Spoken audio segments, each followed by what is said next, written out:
It was 4:30 in the morning, and Dave was having a nightmare about something that smelled bad. Something that smelled bad enough to wake him up. He sat up in bed, and to his surprise, the smell was still there. It smelled like skunk. In fact, it smelled like the skunk was in bed with him. Looked at his wife suspiciously.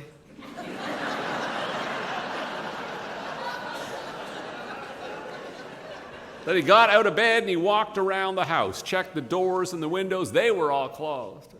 Went back to sleep, telling himself that the smell would be gone by morning. It wasn't. He was awakened 3 hours later by his 7-year-old son, Sam. Sam was standing by the bed, poking him. "There's a skunk in the house," said Sam. "It smells disgusting." Dave pulled on a pair of sweatpants and went downstairs. The dog wouldn't go with him. A bad sign. He walked around the house again. On the second pass, he found a hole leading under his back porch. "This will pass," he said to himself. The odor was still hovering when he came home that evening. It was almost visible, like a haze. "I can't stand it," said Sam at dinner. I think I'm going to barf." "It'll go away," said Dave. But he said it without conviction. Next morning when he got up, he thought the smell wasn't quite as bad. It's not as bad, is it?" he said to his wife, Morley. "I think it's going." "Why would a skunk want to live with us?" asked Morley. Dave didn't answer. They both knew that the skunk had moved in. Next morning, the skunk sprayed just before Dave left for work. Dave took off his jacket and picked up the yellow pages. Exterminators came right after, expropriation consultants, and just before extinguishers.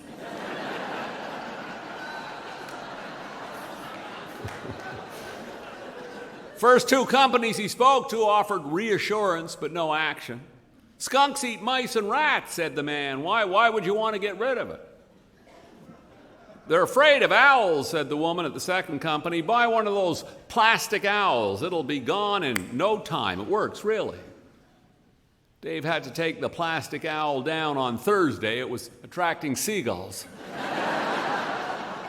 The skunk was still spraying. Went back to the yellow pages and studied the ads more carefully. He was able to group the exterminators into two categories. First category had names like Rent-O-Kill and Sure-Kill. Their ads promised they would send operators who were bonded, insured, and fully trained. They also promised to send them in unmarked cars. Dave had a vision of men in radiation suits moving around his backyard with flamethrowers. The friendlier group called themselves things like Critter Ridders. This group used the word humane a lot in their ads. These were the companies that fit Dave's image of himself. Faced with 7 pages of ads, Dave had to base his choice on the quality of the artwork. It was a lesson in phone book iconography. Settled on a company with a half-page picture of a grinning skunk bursting through a suburban roof. Dave figured the big ad was a measure of the company's prosperity and therefore their reliability. He knew it was a tenuous assumption, but what else could he go on? "We'll send Eric," said the woman on the phone. "Eric is our skunk man." Eric came just before lunch. "Well, we've got to get rid of this one," said Eric, shuffling from one foot to the other. "The reason she's spraying is, well, she's trying to attract a mate. She has babies down there." Eric didn't finish the sentence. Eric was shaking his head back and forth. No doubt about it, Eric looked concerned. Dave didn't stop to wonder how Eric knew his skunk was a female. He was too horrified by the notion of a family of skunks living under his kitchen to ask. He was ready to do anything that Eric suggested. Thought maybe Eric would put a hose down the hole. But Eric was no fool. He wasn't going to greet a wet skunk in Dave's backyard. Instead of a hose, he handed Dave a have-a-heart trap. Explained how it worked. $500 for a loan of the trap. Dave could keep it until the skunk was caught, and when it was, Dave should call. For $100, Eric would come and take the skunk away. Seemed like a lot of money, but Dave was desperate. "I'll release her in the country," said Eric. Dave didn't believe the part about the country. He suspected Eric would release the skunk as soon as he was out of sight. Wonder what it would cost to get him to release it in Mary Turlington's yard. But he didn't ask. He was happy to live with the lie about the country. When he came home that night, the trap was full. David caught Jim Schofield's cat, Morley. How much did you pay for the trap?" asked his wife. "Well, I'm not sure," said Dave. The skunk sprayed again that night. The smell settled in the house like an unwanted relative.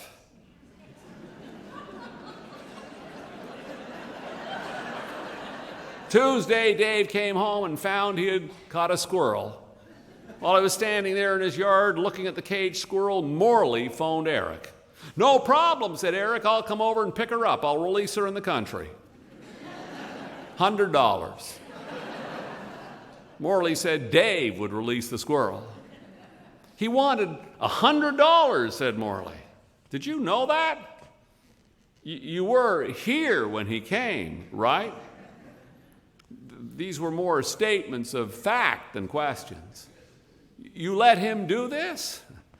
Dave played dumb. It was a poor defense, but it was the best he could do. Eric arrived on Wednesday morning unannounced and suggested they move the trap. "We'll put it right over the hole so the skunk has nowhere else to go," he said. Wednesday night, the skunk dug a new exit and sprayed twice. Dave wasn't feeling so humane anymore. Dave was feeling humiliated. Walking out the front door in the morning, the fresh air hit him the way humidity hits you in the summer when you walk out of an air-conditioned room. After he had walked 10 blocks, gulping the fresh air like a thirsty man, Dave could still smell the lingering odor of skunk. He wanted to call the men with the flamethrowers and the radiation suits. Morley said, "Let's wait a few more days." On Friday, someone at the store suggested Dave call the Humane Society. It never occurred to him. He got a recording, a woman's voice. "Thank you for calling the information line for skunks on your property. If you spot a skunk on your property, gather the following equipment and supplies. A spotlight, not a flashlight, which is not bright enough. A portable radio, a rag soaked in ammonia or mothballs or cayenne pepper, a plastic grocery bag with holes poked in it, a ladder, masking tape, a newspaper, and a broom handle." The Humane Society wanted Dave to lower the spotlight, the radio, and the ammonia-soaked rag into the skunk hole. The radio, they noted, should be turned on and tuned to a talk station, not music. Skunks hate talk radio.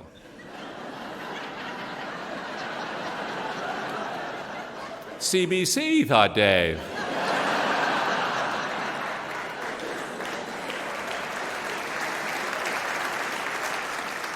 After he had lowered the radio, the rag, and the spotlight into the hole, Dave was supposed to tape a single sheet of newspaper over it.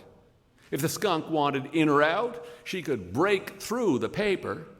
If she did break through, Dave was supposed to cover the hole again.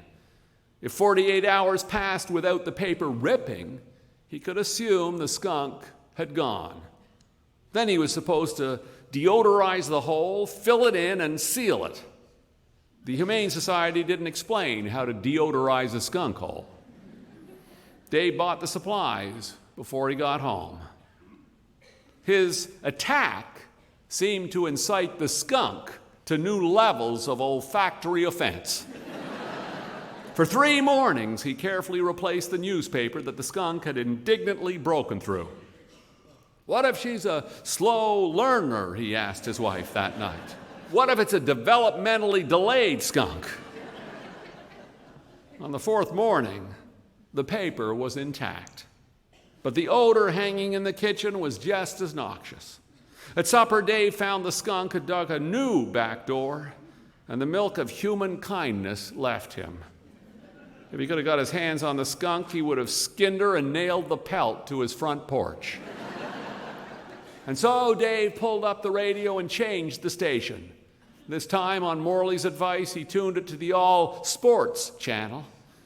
He bought a mister, and rabies be damned, he shoved his arm down the skunk hole and sprayed it with ammonia as far as he could reach. Then he emptied a can of red pepper down the hole. He was looking for something that smelled worse than a skunk. Dave says he thinks the skunk left 2 days later. Morley says it was the radio. She says even a skunk can't listen to those guys for more than 48 hours. Dave says every time it rains, they still smell her, but he's sure the odor is failing. Still has Eric's trap, has it on the counter at the store. Dave says if he can't sell the trap, he'll lend it to anyone who wants it. He says it'll only take a minute to teach them how to set and bait it. Says he figures Eric knows better than to try and come and pick it up. Thank you.